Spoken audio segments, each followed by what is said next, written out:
Well, since the lid on Epic Universe, as you could say, has been lifted as there was media previews, and Universal themselves has lifted the no photos and no video sanctions that they had on team member previews, a lot more people have gotten a look at Epic Universe, and a part of that, the mainstream media has gotten their first peek at Epic Universe, and I've been kind of curious how they would look at this park and what their rhetoric around it would be. We have a very interesting article here from CNN, and they're saying in response to Epic Universe that Disney World needs to announce a fifth park. So we're going to read through this article and give some thoughts on it because I find this very, very interesting. So hi, I'm Jared with Capture the Magic.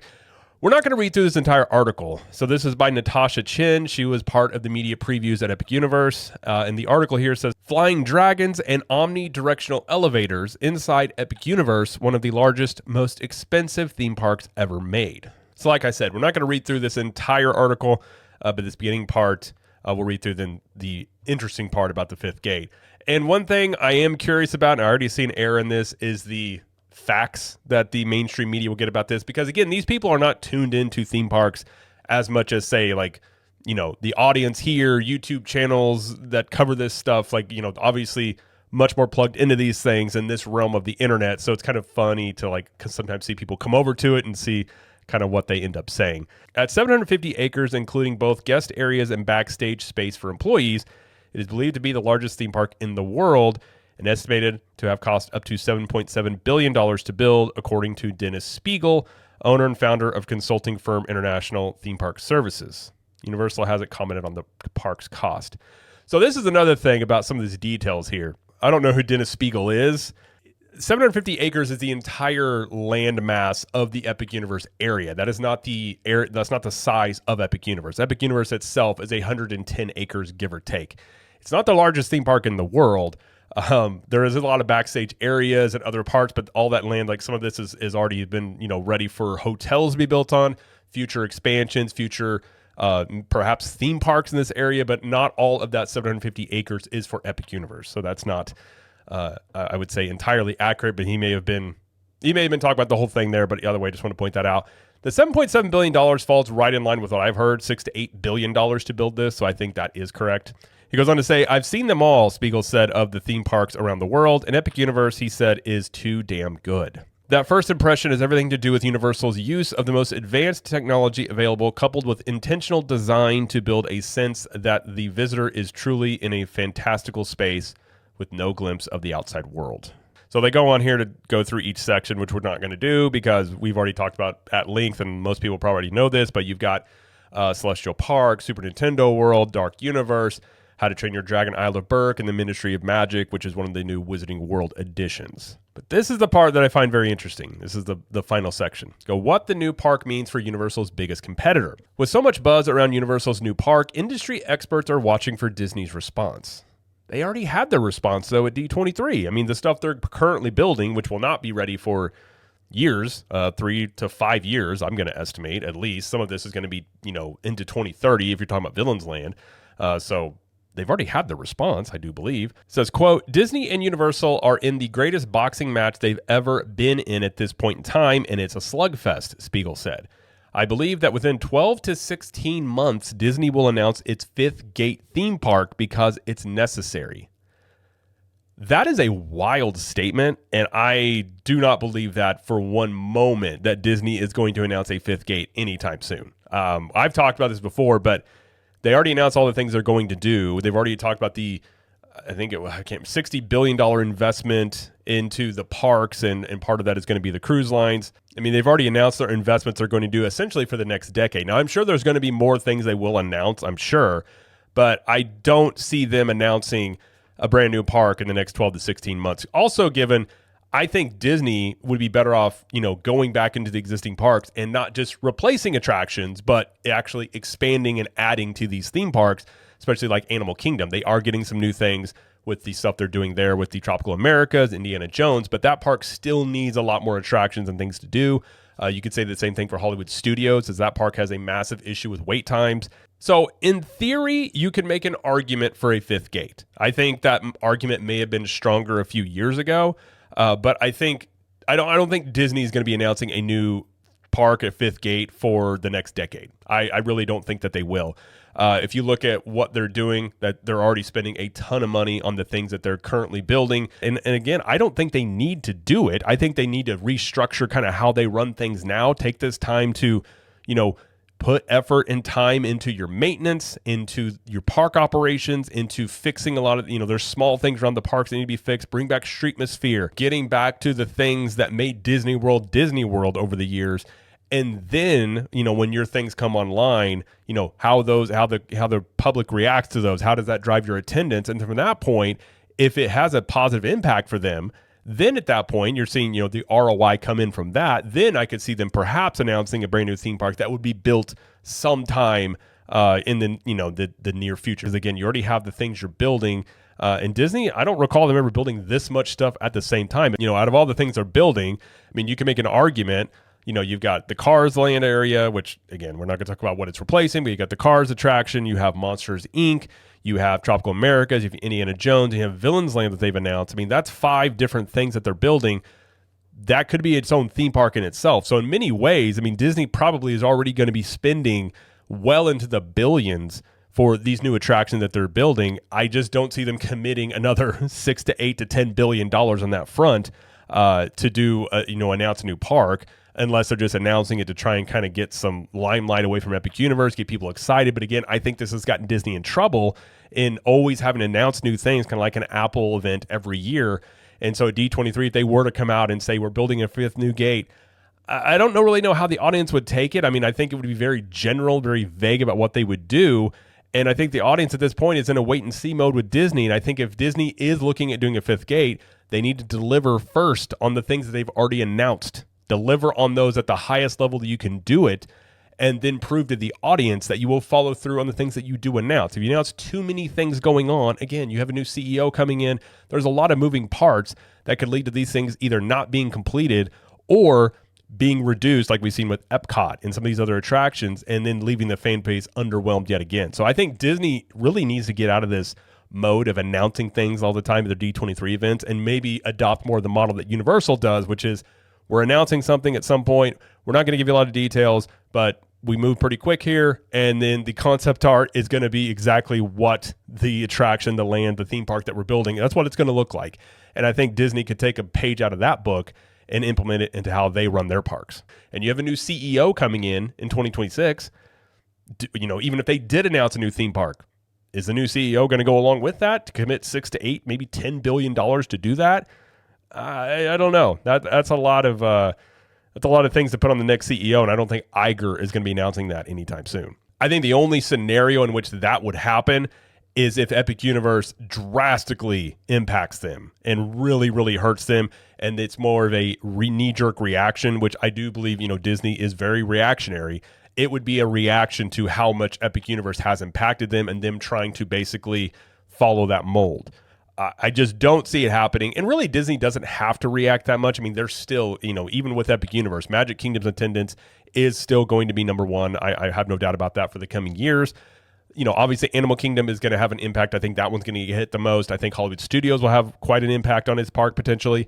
And then Epcot, not sure about. That one could have a hit on attendance, but at the same time, you could see Magic Kingdom and Epcot being okay, and then the other 2 parks having issues. We've already seen Disney with their discounts they announced, where they had an $89 per day package that did not include Magic Kingdom. It kind of shows you where Disney's worry is with this. So I don't see them doing that. I don't know who Dennis Spiegel is. I'm not going to say anything about his expertise, but I will just say I disagree in that they will be announcing a brand new theme park in 12 to 16 months. It says Disney is still the dominant leader in the theme park industry, currently has 4 theme parks on its Walt Disney World property in Central Florida, the last of which opened in 1998. For the moment, the company has announced a slew of new themed lands and attractions within existing parks, but no new theme park. Is Epic Universe going to put Disney out of business? Absolutely not. Is it going to put a chink in their armor? Yes, it will, Spiegel said. Now that I agree with. I think it is going to impact Disney, undoubtedly. And I think we already see them reacting to this with the deals they've been running, with the perks that they're slowly maybe starting to bring back. We saw them expand already on the airline baggage check-in service, and now that is all the value resorts. I think this very well could be the return of the Magical Express, because one of the things people have talked about, especially in the past 5 years, is not only how expensive the tickets have gotten, but all the perks that have gone with those tickets have gone away, and one of which being things like Magical Express, the baggage check-in service.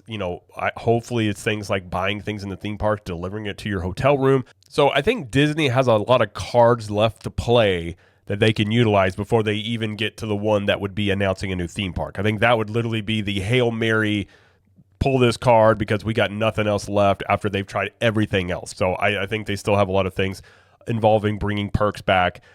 They could even run more discounts, but I don't think it would be, a chink in their armor, yes, but I don't think that equates to them immediately announcing a new theme park. Universal's momentum has ramped up ever since it opened the first area themed to the Harry Potter franchise in 2010 as its second Orlando theme park, Islands of Adventure. Spiegel said Universal Orlando Resort saw a 36% increase in attendance in that year that followed, the biggest one-year increase he has ever seen in any theme park attendance in history.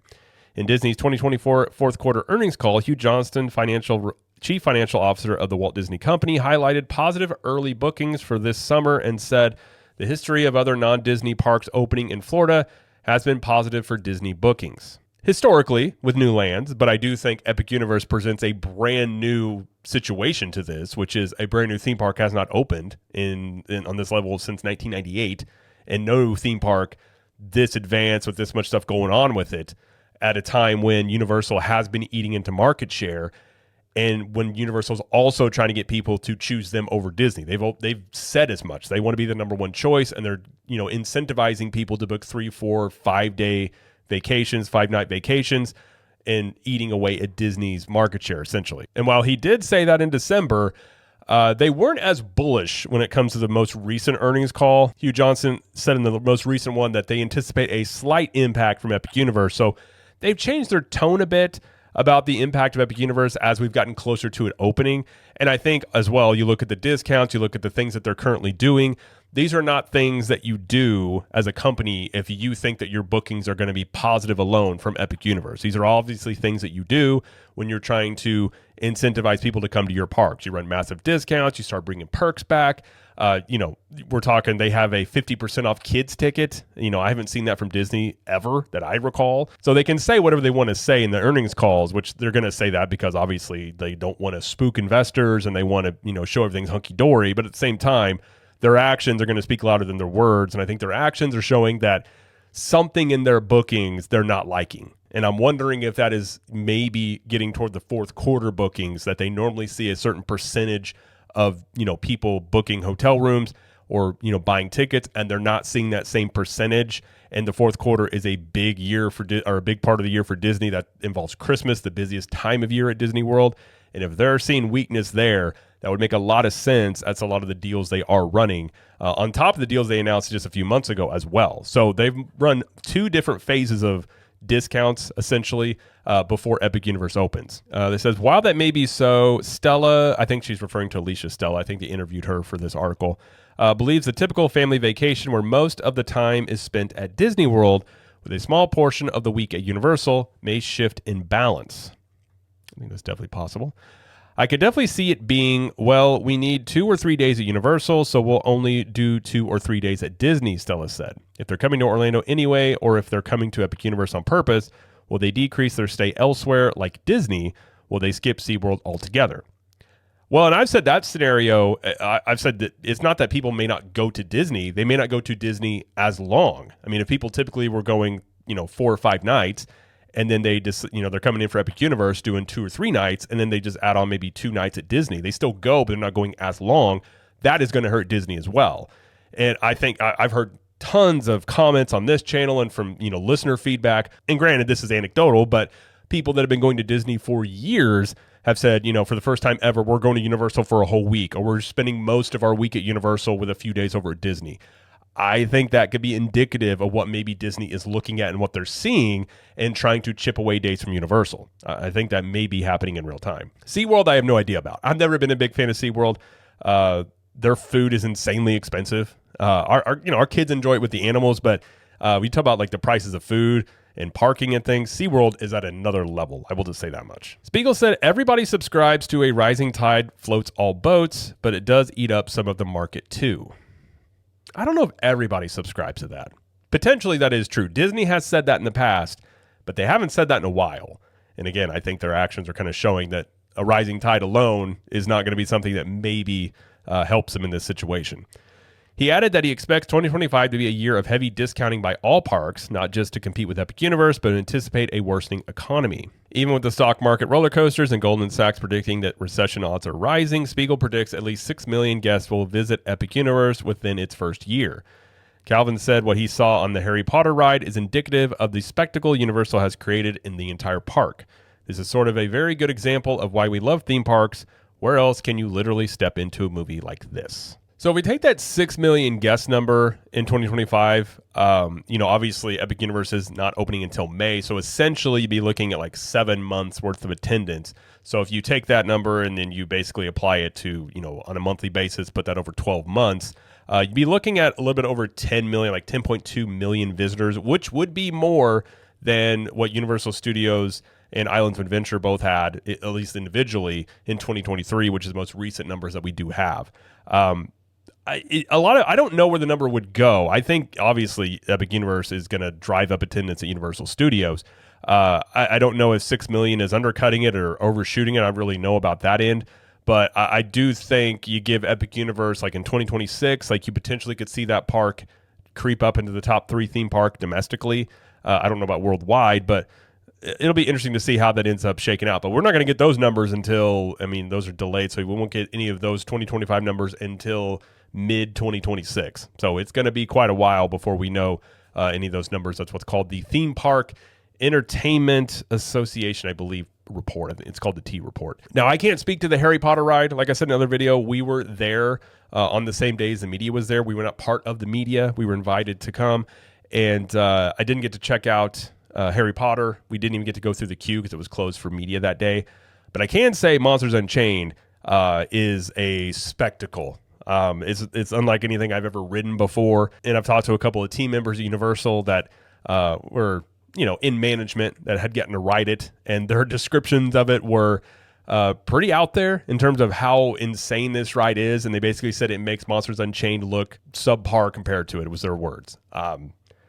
That after riding that one, I don't know if my brain can quite comprehend what that would be like. So this ride potentially, if it does live up to the hype, is this, ride of all rides that it's been rumored or hyped up to be by many people. I think that could drive a lot of people to go to Epic Universe alone, let alone all the other attractions and lands that are available there. So, in general, is Epic Universe going to impact Disney? I think undoubtedly. I know there's people out there that say otherwise, and I'm not saying that they're going to be wrong. I'm just taking, my prediction or my guess is that they are going to get hit on some level. I'm not going to guess percentages on that, but I think undoubtedly from everything I've seen, a lot of people are going to maybe give Universal the first time to stay there longer and really, going in for Epic Universe. And after going there, I can tell you right now, that is a 2-day park. And I think most people are going to want to spend multiple days in this park. And, obviously they're incentivizing, making it much more, economical, make much more sense to stay longer on property. And Universal's hotels are already pretty, reasonable in terms of what they charge compared to Disney. Now, this does depend on demand. And obviously getting closer to Epic Universe opening, the hotel prices have gone up, as this typically goes with hotels. So I think a lot of people will definitely give Universal a shot. And I think Disney, they're not going to come out and say it, but they've got to be a little worried. I think looking at the pictures and what they've shown of Battle of the Ministry and the feedback that, a lot of people have been giving about Epic Universe, if they're not worried on some level about what this impact would be, I would say that would just be mismanagement, the definition of it. Because at the very least, you should be looking at your competition, what they're doing, and Disney is very aware of what Universal's been doing, especially since the Wizarding Worlds, and Disney's basically been taking that formula and trying to do it in their parks as well. But I agree, Disney's not going to go out of business. They're not going, Magic Kingdom, I don't believe is going to lose the #1 theme park attendance in the world. But what happens to the other 3 parks is a little bit up in the air about how that's going to impact them. And really, it's not even this year, but it's in the coming years. Again, as I've said many times, the things Disney's building are not going to be ready for years to come now. And so whatever impact Epic Universe is going to have, Disney essentially is going to have nothing to basically answer for it outside of discounts, bringing back perks, and introducing, quick shows and meet and greets that they can do. And, if Epic Universe really knocks it out of the park, and let's say that it really drives attendance and the feedback is fantastic and it really becomes even more viral than it is right now when people, are going in drives to this park, it's going to be interesting to see how Disney reacts to that, because their, mindset until their new things are done at that point, I think is going to be trying to chip away days from Universal wherever they can.